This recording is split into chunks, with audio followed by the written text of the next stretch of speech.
masjid anu sini.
Pemirsa, satu korban runtuhnya pondok pesantren Al-Khozini ditemukan. Untuk mengetahui informasi selengkapnya, kita sudah terhubung dengan Belinda Firda di Posko Media Center. Selamat siang, Belinda. Bagaimana dengan proses evakuasi terhadap satu korban yang dikabarkan ditemukan hari ini? Selamat siang Vera dan pemirsa, betul sekali satu korban kembali berhasil dievakuasi siang hari ini sekitar pukul 11.34 waktu Indonesia Barat atau setengah 12 siang tadi. Dan memang sebagaimana tadi dari awal sejak pagi sudah mulai ada 3 korban yang berhasil dievakuasi, yakni pukul setengah 8 pagi dan juga pukul 10.15 waktu Indonesia Barat. Sehingga hari ini di hari kelima pencarian dan juga evakuasi korban runtuhnya musola di Ponpes Al-Khozini, Buduran Sidoarjo, sudah ada 4 korban dalam kondisi meninggal dunia yang berhasil dievakuasi. Namun secara keseluruhan total berarti dengan ditemukannya satu jenazah kembali berhasil dievakuasi, per hari ini sudah ada 9 korban meninggal dunia dampak dari insiden robohnya bangunan di Ponpes Al-Khozini. Dan juga kalau kita melihat data secara keseluruhan, ini artinya sudah ada 113 secara keseluruhan korban yang menjadi korban dari rubuhnya Ponpes di Buduran Sidoarjo, dan juga ini juga mengurangi daftar pencarian korban. Kalau terakhir ini masih ada 55 dengan ada 1 yang berhasil dievakuasi, artinya masih ada 54 korban dalam pencarian. Meskipun berulang kali ditekankan oleh Kepala BNPB dan juga Kepala Basarnas bahwa ke-54 korban ini belum tentu berada di bawah reruntuhan, namun ini juga masih dalam proses pencarian, masih dalam proses evakuasi. Yang jelas satu titik yang sekarang masih difokuskan adalah satu area yang kemarin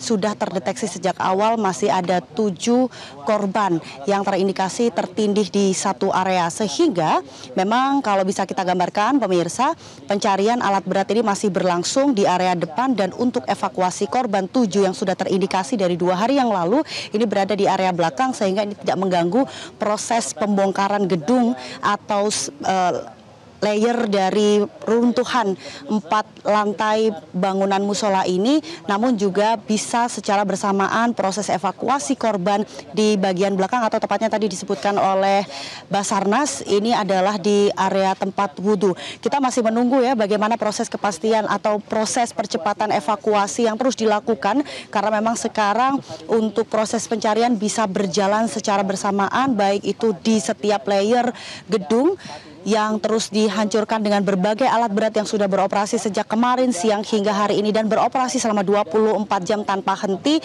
Harapannya memang masih banyak keluarga santri dan juga wali santri, puluhan wali santri yang menunggu kabar dari pencarian korban, sehingga ada kabar baik dan juga hasil identifikasi dari seluruh korban yang berhasil dievakuasi ini bisa dipercepat, mengingat seluruh tes DNA dari masing-masing wali santri sudah didapatkan kemarin di hari keempat. Kita akan update terus Vera bagaimana pencarian korban di Ponpes.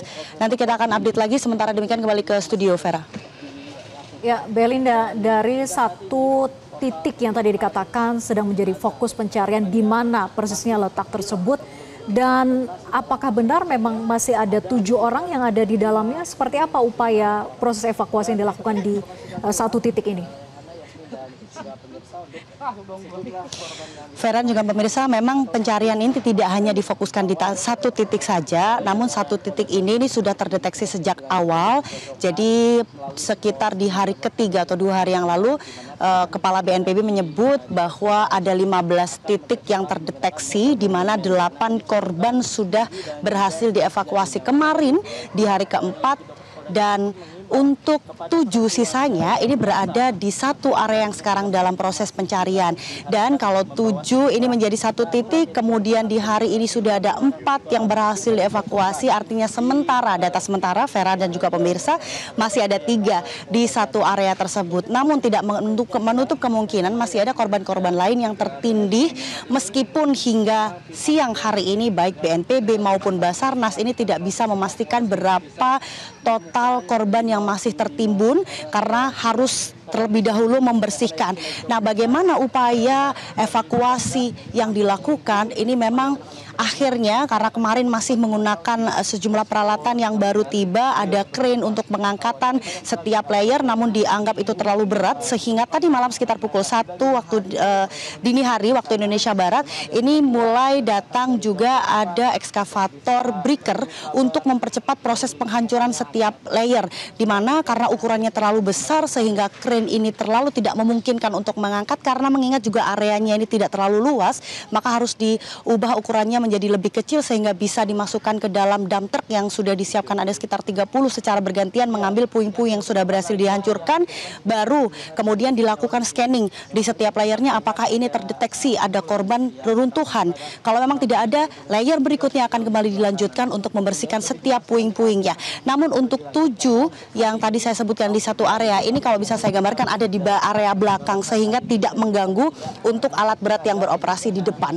Semoga segera ada kabar baik dalam proses evakuasi hari ini, semua korban bisa lebih cepat untuk berhasil dievakuasi. Sementara demikian kembali ke studio. Vera? Baik, terima kasih. Belinda Firda melaporkan langsung dari lokasi kejadian dan selamat bertugas kembali. Jelajahi cara baru mendapatkan informasi. Download Metro TV Extend sekarang.